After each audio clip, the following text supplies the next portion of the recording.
요즘 계속되는 무더위와 폭염 가운데서 사람들의 발길이 끊이지 않는 곳이 있다고 하더라고요. 흔히 오픈런이라고 하죠. 늦게 가면 입장이 어렵고 예약도 어렵다고 하는 이곳 어디일까요? 캐리비안 베이가 아니고 참 희한한 현상이 요즘에 일어나고 있다는 생각이 들었어요. 바로 용산에 위치한 국립중앙박물관. 아마 여러분은 공부만 하느라고 다른 거 신경 쓸 여유가 없어서 세상이 어떻게 바쁘게 돌아가는지 다른 때보다 관심 갖기가 어려운데, 요즘에 그렇게 사람들이 국립중앙박물관에 우리나라 사람뿐만 아니라 외국 사람들이 그렇게 많이, 문 열기도 전에 그 뜨거운 그 햇빛, 아침 햇빛도 뜨겁잖아요 요즘에. 그렇죠? 사람들이 그렇게 줄을 선다는 거예요. 왜 그런가 했더니 이 애니메이션에 나오는 캐릭터를 연상시키는 굿즈를 거기서 판다고. 나오는 캐릭터도 아니고 연상시키는. 아는 친구들은 알 거예요. 그리고 또 하나가 있는데, 여러분, 우리는 여름에 김밥 잘 안 먹잖아요. 그렇죠? 쉽게 상하니까.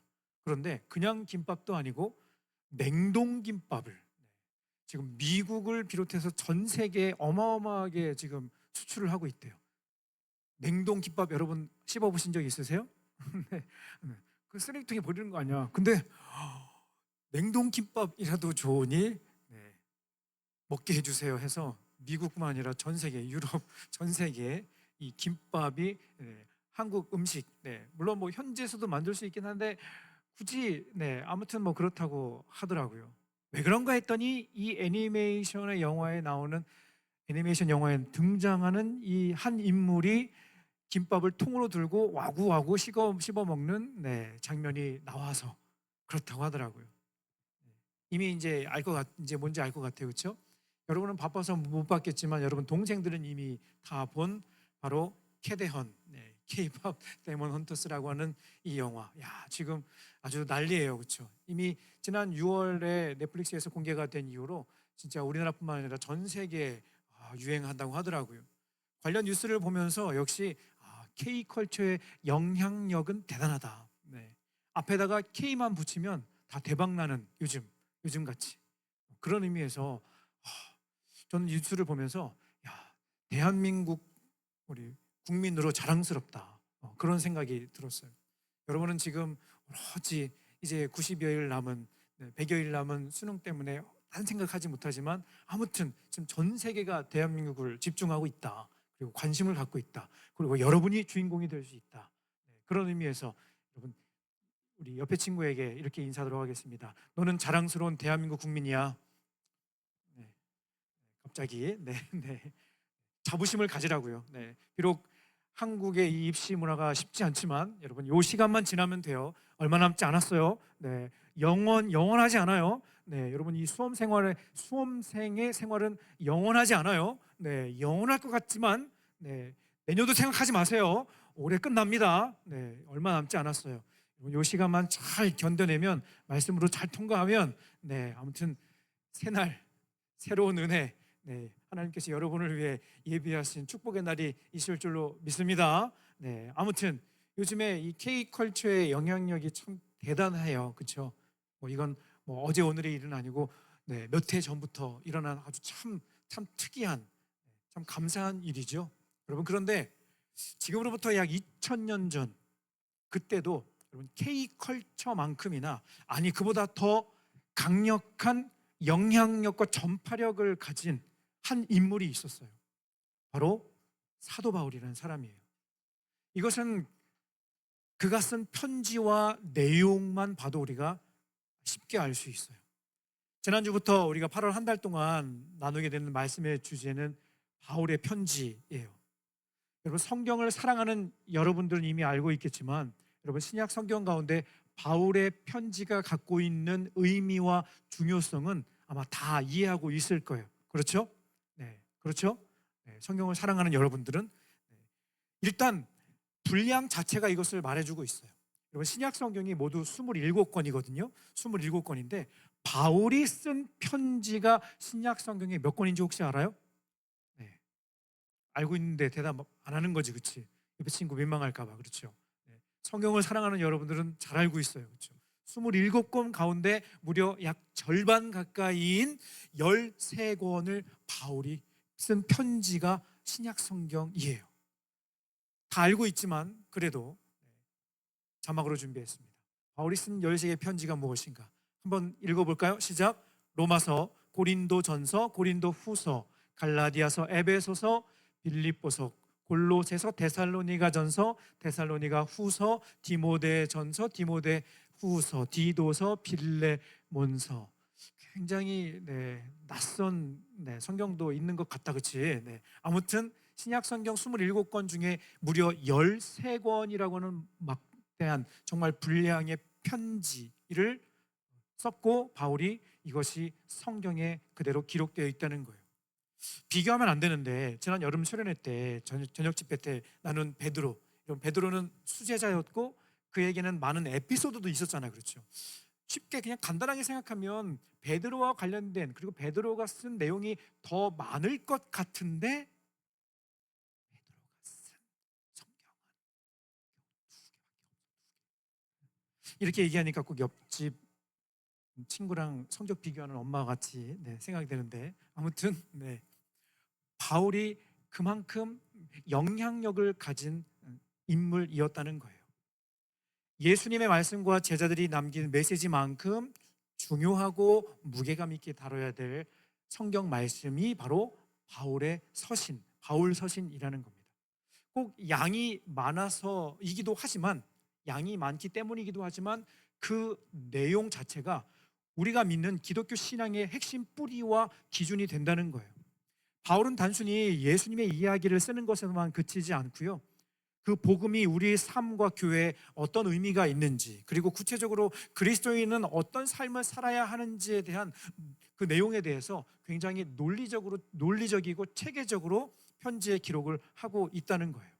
그래서 실제로 여러분, 우리가 믿는 신앙의 핵심을 정리한 것을 기독교 교리라고 하는데, 그 기독교 교리의 대부분을 바울이 쓴 편지의 내용을 바탕으로 정리를 했다는 거예요.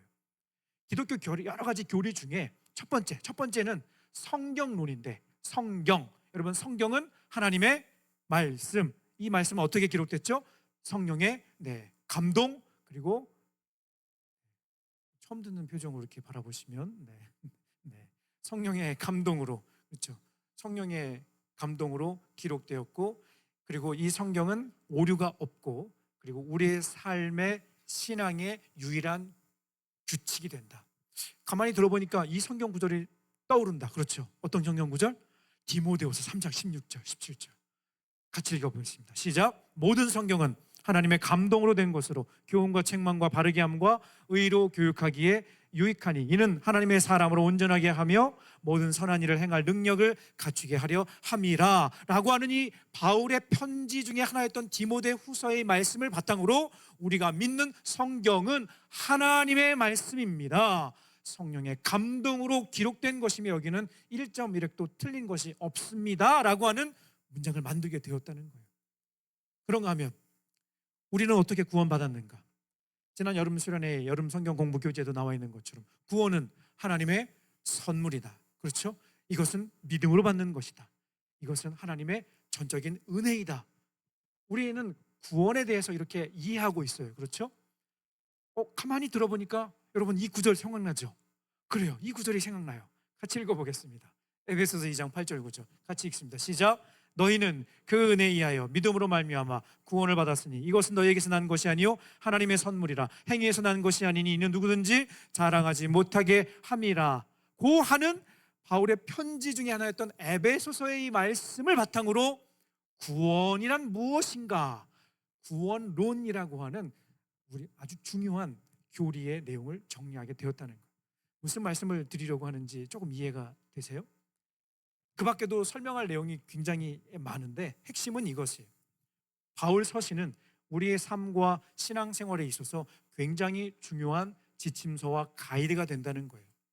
그래서 여러분 신앙생활 하다가 가끔 이렇게 헷갈릴 때 있잖아요. 그렇죠? 고민이 생길 때 있잖아요. 그렇죠? 여러분 그때 그냥 선생님이나 목사님한테 물어보기 전에 그보다 더 여러분들에게 추천해드리고 싶은 것은 바울 서신, 지난주 에베소서, 그리고 오늘 빌립보서, 우리 다음 주 빌레몬서, 골로새서, 13권의 바울 서신을 여러분이 시간 있을 때마다 뭐 꼭 굳이 뭐 창세기부터 안 읽어도 되니까, 뭐 요한복음부터 안 읽어 마태복음부터 안 읽어도 되니까, 여러분들에게 추천드리고 싶은 건, 삶에 고민이 생길 때, 특별히 여러분 진로 때문에 아직까지 고민인 친구들 있잖아요. 그렇죠? 어떤 문제이든지 간에 그 문제에 대한 답을 제시받을 수 있는 중요한 성경 중에 하나가 바로 바울 서신이라는 거예요. 어떻게 읽어보고 싶은 마음이 막 생기죠? 네. 졸리죠? 그렇죠? 네. 아무튼 그만큼 중요하다는 것을 여러분들에게 말씀드리고 싶어요. 그래서 굳이 여러분 이해를 돕기 위해서 바울 서신은 수학의 정석과도 같은 말씀이다, 내용이다라고 할 수 있어요. 오늘은 지난주 에베소서에 이어서 두 번째로 우리 빌립보서를 살펴보도록 할 텐데요. 본론으로 들어가기에 앞서서 마지막 주에 살펴볼 디모데후서를 제외하고, 여러분 지난주 우리 전수사님 통해서 에베소서 말씀을 들었죠. 영적 전쟁 관련된 중요한 말씀을 함께 듣고 같이 결단하며 기도했습니다. 오늘 빌립보서, 그리고 다음 주 빌레몬서, 골로새서. 여러분 에베소서, 빌립보서, 빌레몬서, 골로새서, 이 네 개의 성경의 공통점이 한 가지가 있어요. 성경을 사랑하는 여러분들은 대답할 수 있어요. 공통점이 있어요. 어떤 공통점이 있죠? 어떤 공통점이 있다고요? 그렇죠. 예, 맞아요.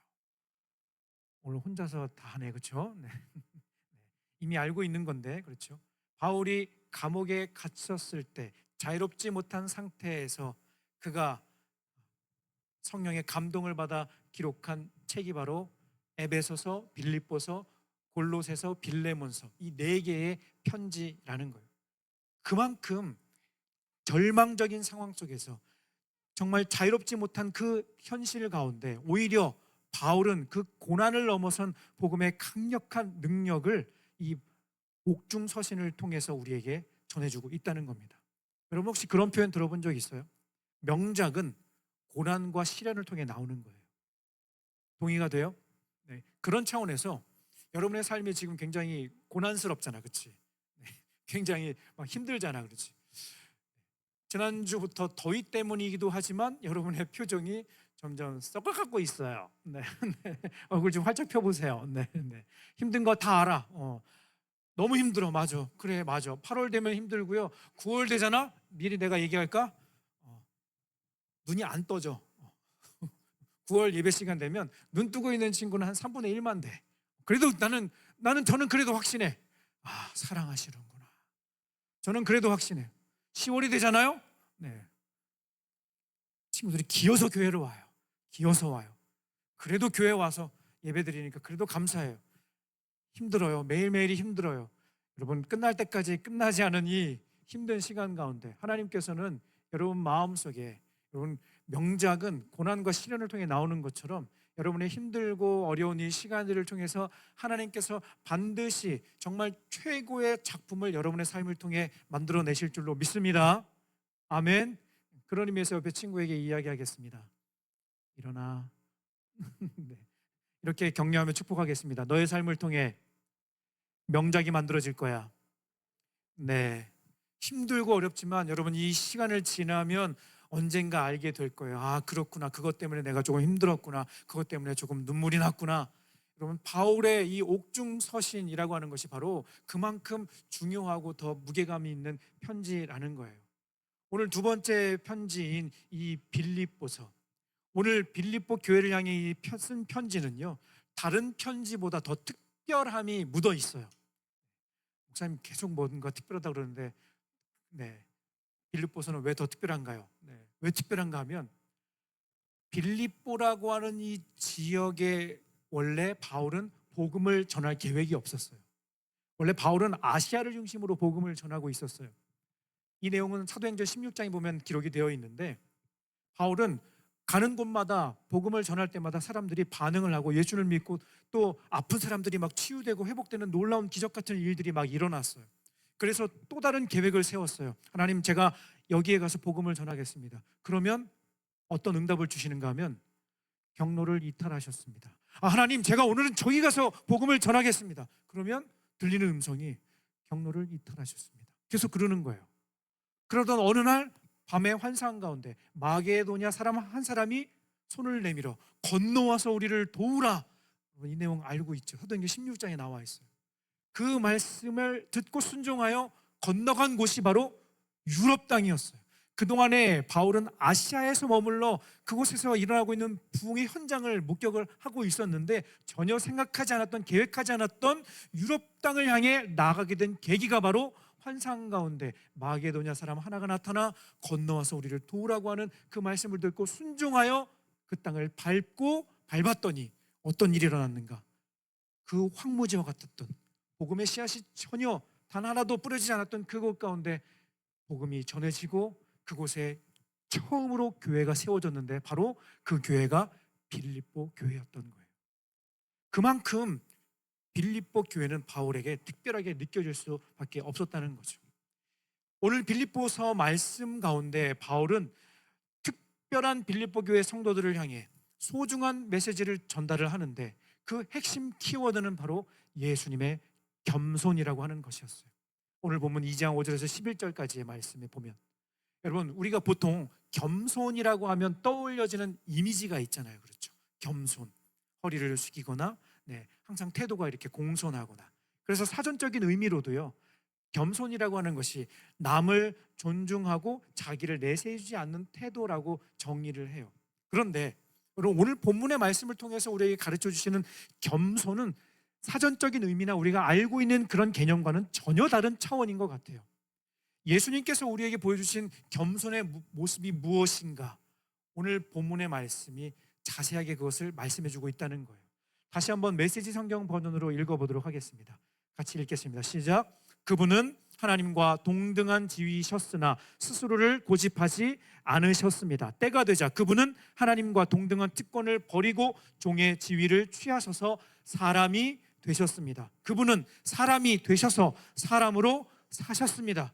그것은 믿을 수 없을 만큼 자신을 낮추는 과정이었습니다. 그분은 특권을 주장하지 않으셨습니다. 오히려 사심없이 순종하며 사셨고 사심없이 순종하며 죽으셨습니다. 그것도 가장 참혹하게 십자가에서 죽으셨습니다. 여러분, 한마디로 예수님께서 우리에게 주신 겸손은 무엇인가 하면 하나님이신 그분이 사람이 되시고 우리를 사랑하셔서 십자가에서 죽기까지 자신을 완전히 내려놓으신 희생을 말하고 있는 거예요. 그래서 여러분, 우리가 생각하는 겸손이란 나를 조금 낮추는 차원의 그 정도를 생각할 수 있는데 여러분, 예수님의 겸손은 나를 완전히 비우는 것이라고 할 수 있어요. 이것이 바로 우리를 구원하신 세상의 그 어떤 겸손과도 비교할 수 없는 예수님의 희생과 사랑인 거죠. 바울은 오늘 빌립보 교회 성도들을 향해 너희 안에 이 마음을 품으라라고 권면을 하면서 말로만 크리스찬이 아니라 예수님처럼 생각하고 예수님처럼 살아내는 진짜 그리스도인이 되라고 이야기하고 있는 거예요. 여러분, 예수님께서 보여주신 이 겸손의 모습을 우리는 복음서 말씀 가운데 우리는 한 가지 이야기를 통해 발견할 수 있어요. 예수님의 희생과 사랑이 담긴 그 스토리가 요한복음 13장에 기록이 되어 있는데 그 내용, 그 말씀에는 예수님께서 십자가를 지시기 전 제자들과 함께 마지막으로 만찬을 식사를 나누시고 친히 허리에 수건을 두르시고 무릎을 꿇고 제자들 한 명 한 명의 발을 닦아주신 그 사건을 여러분은 알고 있을 거예요. 여러분, 발은 누가 닦는가 하면 그 집에서 가장 낮은 사람이 하는 행위였어요. 종이 하는 행위였어요. 그런데 예수님이 직접 무릎을 꿇으시고 사랑하는 제자들의 발을 닦아주셨다는 것은 무엇을 의미하는 것일까? 이것이 진정한 겸손이다. 이것이 진정한 사랑과 희생이다라는 것을 우리에게 말씀하시고 가르쳐 주시는 거예요. 그리고 제자들에게 이렇게 말씀하셨죠. 요한복음 13장 15절 말씀 읽고 말씀 정리하도록 하겠습니다. 요한복음 13장 15절 같이 읽겠습니다. 내가 너희에게 행한 것 같이 너희도 행하게 하려 하여 본을 보였노라. 여러분, 예수님께서는요, 그리스도인으로 살아가는 우리들을 향해 내가 너희에게 행한 것 같이 너희도 이처럼 행하게 하려 하여 본을 보였다 말씀하고 계시는 거예요. 말씀을 정리하겠습니다. 사랑하는 여러분, 우리는 그리스도인입니다. 여러분, 그리스도인의 진짜 매력은, 여러분, 그리스도인의 진짜 매력이 어디 있냐면, 여러분, 하는 것마다 다 잘 되고 대박나고 흔히 말하는 성공에 있지 않다고 저는 생각합니다. 그리스도인의 진짜 매력, 물론 이것도 중요해요. 여러분 가운데는 믿음이 너무 좋아, 성적은 더 좋아, 운까지 따라서 올해 연말에 인서울, 아니 여러분이 그렇게 가고 싶은 S대 갔어. 그리고 인터뷰를 할 때 이렇게 얘기하는 거지. 저는 평소에 교과서를 중심으로 공부했고요, 남은 시간은 성경 읽기만 했습니다. 하나님이 저에게 지혜를 주신 것 같습니다. 저는 아무것도 아닙니다. 굉장히 겸손해 보이고, 그렇지?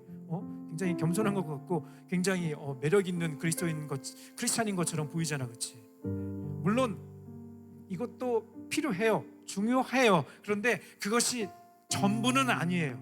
잘 들어보세요. 솔직히 개인적으로 이게 전부는 아니라고 생각해요. 잘 되기를 바랍니다. 성공하기를 바랍니다. 하나님의 영광을 드러내는 자리에 올라가기를 바랍니다. 선한 영향을 끼치는 여러분의 삶이 되기를 간절히 바랍니다. 모두가 높은 자리를 향해 달려가고 잘 되는 것, 성공하는 것만 꿈꾸며 그것이 하나님의 영광의 전부인 것처럼 우리가 착각할 수도 있을 것 같아요. 그런데 여러분, 잘 들어보세요. 예수님께서 우리에게 원하시는 삶은, 예수님께서 오늘 사도 바울을 통해 우리에게 가르쳐 주시는 권면은 너희 안에 이 마음을 품으라. 어떤 마음? 그리스도 예수의 마음. 여러분, 예수 그리스도의 마음은 어떤 마음이냐면 자신을 희생하시고 낮아지고 낮아져서 발을 닦아주는, 가장 낮은 곳에서 자신의 모든 것을 내어주며 물과 피를 쏟기까지 모든 것을 쏟아 부어주신 그 사랑과 희생이 바로 우리에게 원하시는 진정한 겸손의 삶이라는 겁니다. 사랑하는 여러분, 그거 알아요? 예수 잘 믿는 사람은 옆에 가면 향기가 나요. 그런 의미에서 냄새 한번 맡아볼까요? 옆에 친구 냄새 한번 맡아보세요. 네, 향기 나죠? 그렇죠? 그래요. 여러분, 예수 신앙 좋은 친구는요, 삶의 자세와 태도가 달라요. 항상 섬기려고 하고 그 눈빛이 달라요. 항상 긍정적인 마음을 가지고 항상 어떻게든지 정말 예수님처럼 말하고 예수님처럼 살려고 하는 그 모습이 보여요. 저는 여러분을 통해 그 모습을 봐요. 할렐루야. 네, 그 모습을 봐요. 네, 여러분의 눈빛을 보면서, 여러분의 삶을 통해서 예수님의 향기를 느껴요. 예수님처럼 말하고 예수님처럼 살아내는 진정한 겸손의 삶을 살아내는 우리 모두가 되기를 간절히 소망합니다. 그래서 여러분을 통해서 주위에 믿지 않는 사람들이 예수님을 바라보는 거예요. 아, 저 사람은 달라도 뭔가 다르구나. 정말 저 친구는 달라도 뭔가 다르구나. 저 친구 안에는 뭔가 특별함이 있구나. 그럼 왜 특별할까요? 예수님의 희생과 사랑의 마음이 마음속 머리부터 발끝까지 푹 젖어들어 있기 때문에 그런 거예요. 그리고 항상 겸손해요. 그런 친구들은, 그런 성도님은 자리사같이 일어나서 그렇게 함께 결단하며 그런 삶을 살기를 원하는 마음으로 함께 찬양하고